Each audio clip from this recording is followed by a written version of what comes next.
Following up a failed reboot in 2013, Devil May Cry 5 released in 2019 to much fanfare as the series went back to its roots with the original Dante and friends making their return to the series.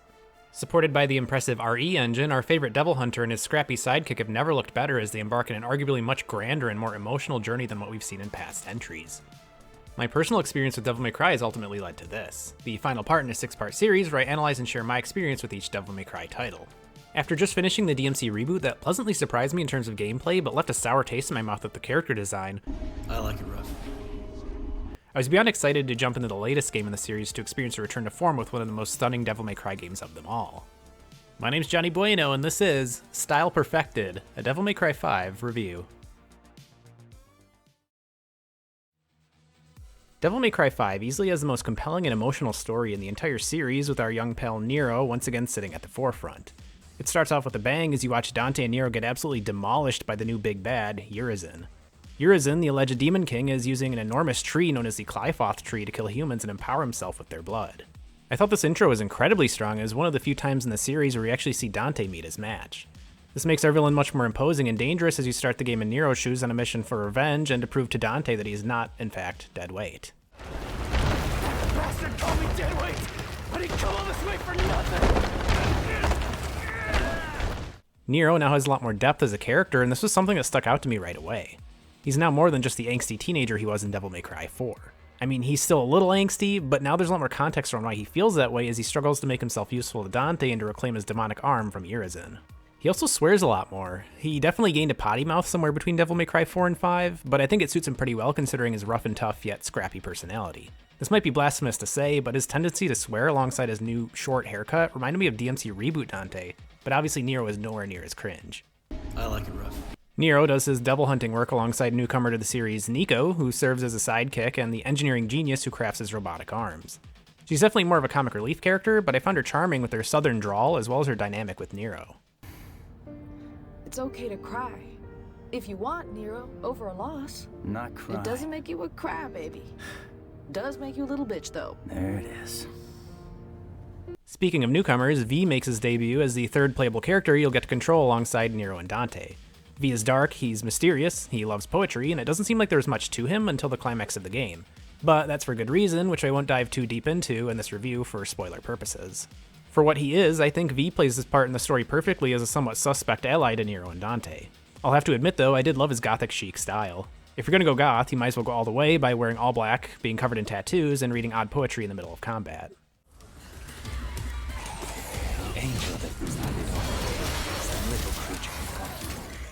His pet bird Griffin, though, actually kind of annoying. I don't know if they were trying to make him some comic relief bird like Iago from Aladdin, but I found myself annoyed every time he opened his beak. But it was hilarious when other characters would threaten him. With the addition of Trish and Lady as minor characters, Devil May Cry 5 really did feel like a love letter to the series, as all the characters you were familiar with from previous games, alongside some new faces, band together in a plot that spans multiple settings. With some heavy emotional payoff at the end as well, I can confidently say that the story had me hooked from start to finish. The latest entry in the series continues the same mission-based structure of its predecessors, where you're graded based on your performance at the end of each mission. You're then awarded a sum of red orbs, the game's currency, for purchasing items and upgrades for your weapons and abilities. This game actually does return to Devil May Cry 3's system of red orbs being the sole currency for all purchases.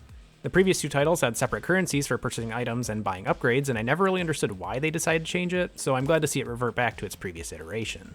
In addition to items and upgrades, Nero specifically can also purchase Devil Breakers, which work on a sort of ammo system that you can expand over time so you can carry even more arms.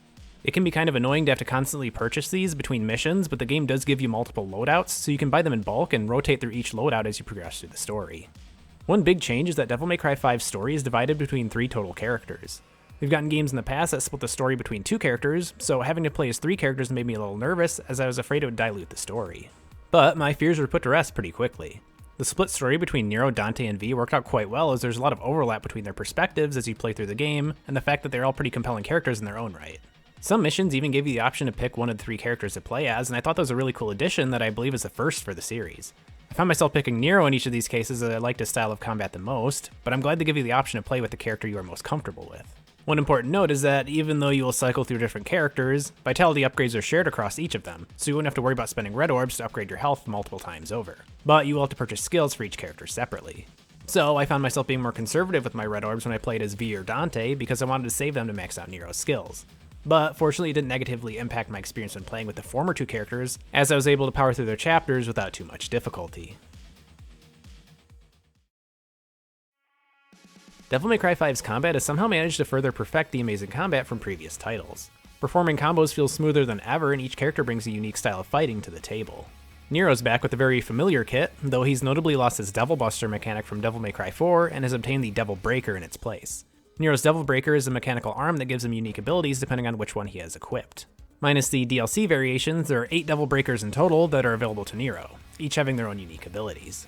Tapping the Devil Breaker button, which in my case was circle on my PS4 controller, lets you use a smaller, repeatable ability that flows nicely with your combos from Nero's signature sword, Red Queen.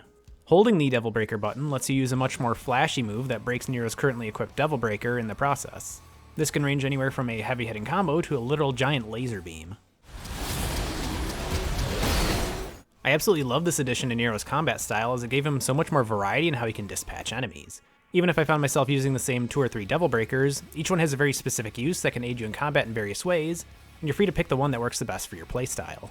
One final note about Nero is that the Exceed mechanic is carried over from Devil May Cry 4, and I'm still just as bad at remembering to use it. You can press the shoulder buttons on your controller to have Nero rev up his sword, allowing for access to different abilities and more damage on his strikes. I can still appreciate this mechanic as it adds another layer of complexity to arguably one of the easier characters in the game, even if I'm bad at using it. Newcomer V joins the fray with a much more unique playstyle, acting as a type of summoner where his pets do all the damage for him. V utilizes his pet bird Griffin to handle all of the range attacks with its lightning-based abilities, while his pet kitty Shadow handles most of the melee brawling. It actually wasn't until a few missions in as V that I realized V's Shadow is the same as the Shadow enemies encountered in Devil May Cry 1. This realization immediately gave me PTSD as I recalled the countless times I died to him in that game. I was still new to the series, give me a break.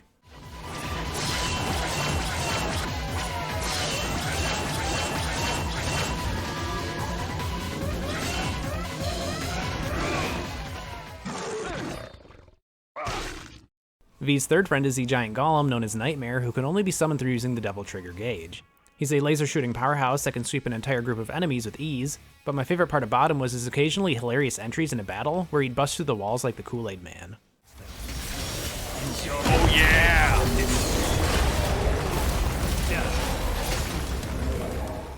I'll admit it took me a bit to get used to V's playstyle, as I was used to being in the center of the fray, knocking enemies around as Dante or Nero. But once it started to click with me, I found myself having a lot of fun as V. He does actually need to get close to enemies to finish them off, as his summons can actually kill enemies, so you'll need to teleport in to deliver the final blow with his cane. After a few missions as V, I became more acclimated to using both Griffin and Shadow at the same time, quickly bringing enemies down to critical health for the final blow.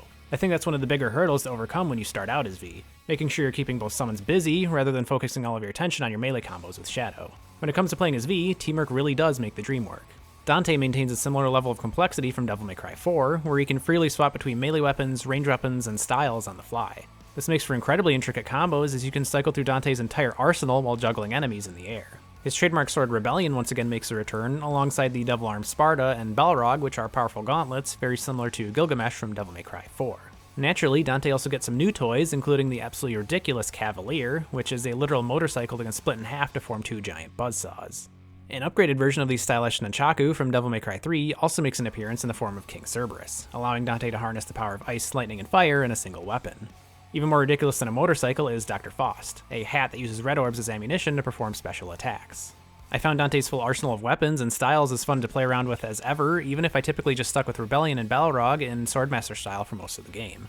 He's still got that something for everyone style of combat that I've always loved, as well as a huge skill ceiling, allowing for experienced players to show off their moves with the series' leading man. One new feature for Dante is the addition of the Sin Devil trigger, which can be activated by transferring power from your DT gauge to your SDT gauge. This acts as a very short-lived power boost, but it's an absolutely massive one where Dante goes full devil mode and gains some pretty explosive attacks. He also gains the ability to conjure red phantom swords akin to his blue brother Virgil. Sin Devil Trigger did kind of feel like an instant win button during some of the bosses I was struggling with, though I imagine this is far less of the case when playing on higher difficulties. Speaking of Virgil, he's available as a playable character through DLC, and he's just as powerful as ever, making a return with his weapons from previous games, including the iconic Yamato. My time playing as Virgil is probably the most fun I had with Devil May Cry 5, as this was after I'd already completed the main story once, so I was able to skip cutscenes and focus all my attention on improving my skills with the cooler twin. He even comes with the best battle music in the entire game, which I'll be feeling incredibly motivated to blitz through enemies as fast as possible and gain more power.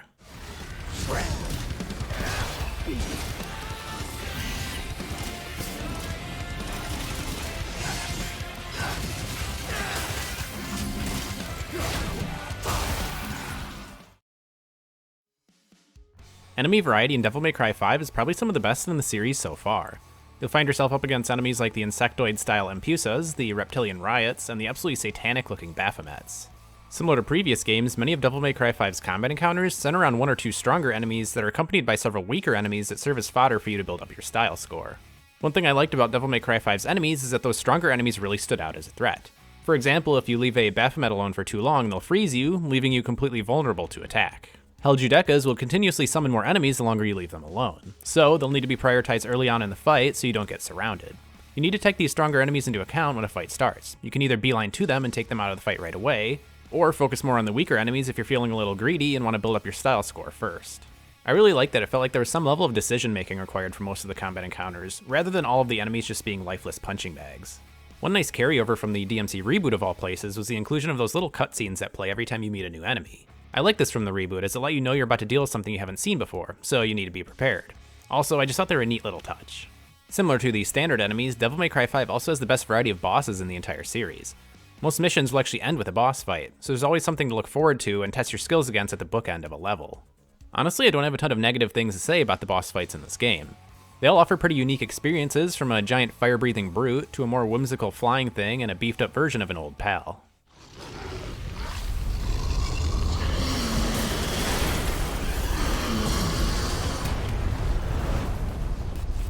The only one that stood out as maybe being a little frustrating was the fight against Nidhogg, as it was a little overwhelming with all the tentacles on screen, and I had a hard time hitting them as they were constantly squirming about the arena.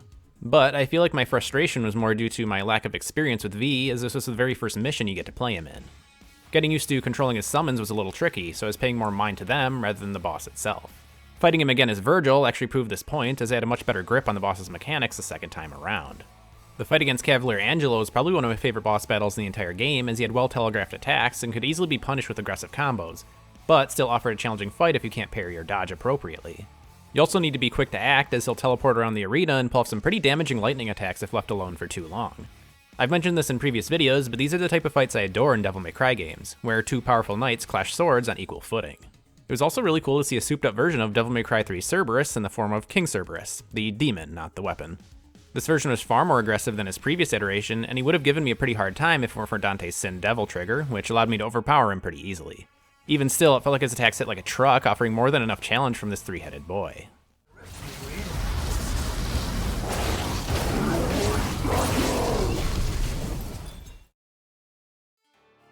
Like with previous games, I like to look at the pros and cons to break down where the game exceeded and which aspects weren't so great.